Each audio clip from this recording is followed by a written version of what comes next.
सुप्रभात बच्चों, मैं नीमा आपके हिंदी की अध्यापिका। बच्चों, आज हम पढ़ेंगे कक्षा 9वीं का पाठ 17 यानी बच्चे काम पर जा रहे हैं, जिसके लेखक हैं राजेश जोशी।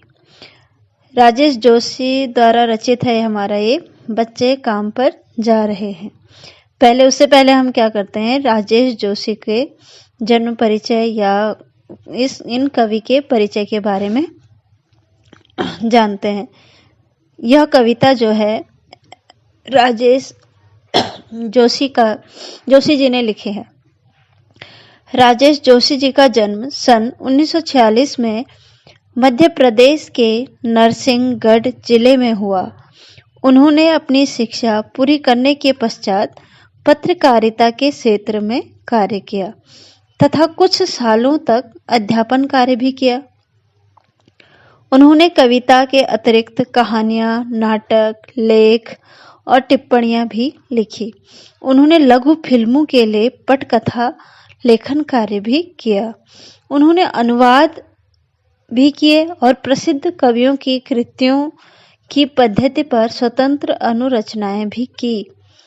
इन्हें माखनलाल चतुर्वेदी पुरस्कार और मध्य प्रदेश शासन का शिखर सम्मान एवं साहित्य अकादमी पुरस्कार से भी सम्मानित किया गया। जोशी जी के प्रमुख काव्य संग्रह हैं एक दिन बोलेंगे पेड़, मिट्टी का चेहरा, नेपथ्य की हंसी और दो पंक्तियों के बीच आदि जो हैं इनकी रचनाएं हैं या काव्य संग्रह हैं। इनकी भाषा जो थी वो बहुत ही सरल थी, सहज थी और स्वाभाविक थी, जो कि बहुत ही सरल यानी समझ में आसानी से आ सकती थी। उनकी कविताएं जो थी स्थानीय बोली बानी के साथ साथ उर्दू के शब्द भी इनकी कविताओं में देखे गए हैं।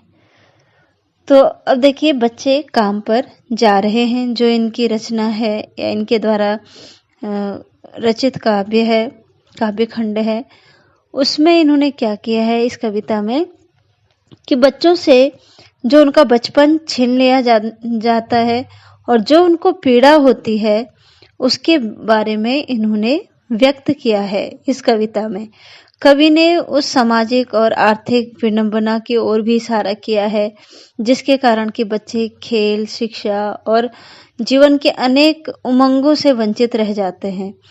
यह कविता गहरे सामाजिक बोध की कविता है, यानी सामाजिक जो बोध है उसके बारे में बताया गया है कि सामाजिकता उस समय कैसी थी। कवि ने बाल मजदूरी की भयानक स्थिति के प्रति चिंता भी व्यक्त की है इस कविता में। जो उम्र बच्चों को खेलने कूदने की, पढ़ने लिखने की होती है, उस उम्र में उनसे मजदूरी कराई जाती है या उन्हें करनी पड़ती है। इन कार्यों के लिए वो क्या रहते हैं, विवश होते हैं। या विवशता के कारण जो है उनका बचपन उनसे छिन जाता है। इसके बारे में इस कविता में उन्होंने बताया है। तो हम काव्यांश का पहला काव्यांश हम पढ़ते हैं। कोहरे से ढकी सड़क पर बच्चे काम पर जा रहे हैं। सुबह सुबह बच्चे काम पर जा रहे हैं। हमारे समय की सबसे भयानक पंक्ति है यह। भयानक है इसे विवरण की तरह लिखा जाना चाहिए इसे सवाल की तरह। काम पर क्यों जा रहे हैं बच्चे। अब देखिए, इस काव्यांश में जो कवि हैं वे कहते हैं कि सुबह के समय, सुबह जो है सर्दियों में क्या होता है, घना कोहरा छाया रहता है। तो उस समय कह रहे कोहरे की ढकी सड़क पर बच्चे काम पर जा रहे हैं सुबह सुबह, यानी सुबह का समय है और सड़क पर क्या है, घना कोहरा हो रखा है, कोहरा छाया हुआ है।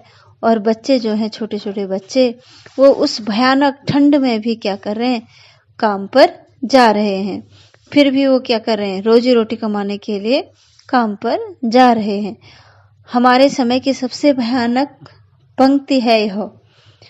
तो उस समय कहते कि ये उस समय की या हमारे युग की एक भयानक स्थिति है, जिस उम्र में जो है बच्चों को खेलना कूदना चाहिए, उस समय उन्हें काम पर जाने के लिए भेज दिया जाता है।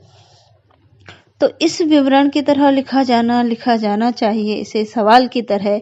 काम पर क्यों जा रहे हैं बच्चे, ये विवरण इस तरह नहीं लिखना चाहिए, बल्कि हमें किस तरह इसको देखना चाहिए कि आखिर बच्चे काम पर क्यों जा रहे हैं, क्या समस्या है उनको, समाज में क्या समस्या है, या किस कारण से वो काम पर जा रहे हैं, ये ध्यान देने की बात है।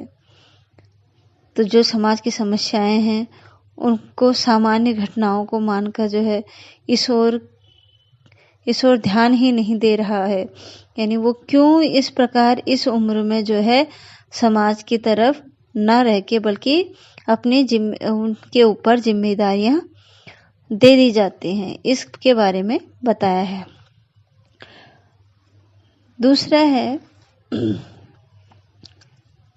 कि वे पढ़ाई लिखाई को छोड़कर जो है दुनिया से दूर रहकर पेट पालने की चिंता से ग्रस्त हैं।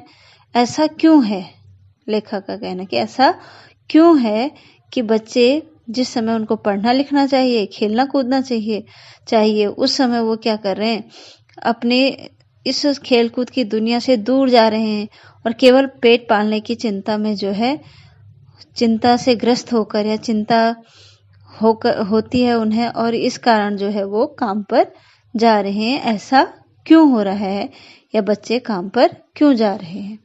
दूसरा काव्यांश देखिए, क्या अंतरिक्ष में गिर गई हैं सारी गेंदें, क्या दीमकों ने खा लिया है सारी रंग बिरंगी किताबों को, क्या काले पहाड़ के नीचे दब गए हैं सारे खिलौने, क्या किसी भूकंप में ढह गए हैं सारे मदरसों की दीवारें, क्या सारे मैदान, सारे बगीचे और घरों के आंगन खत्म हो गए एकाएक।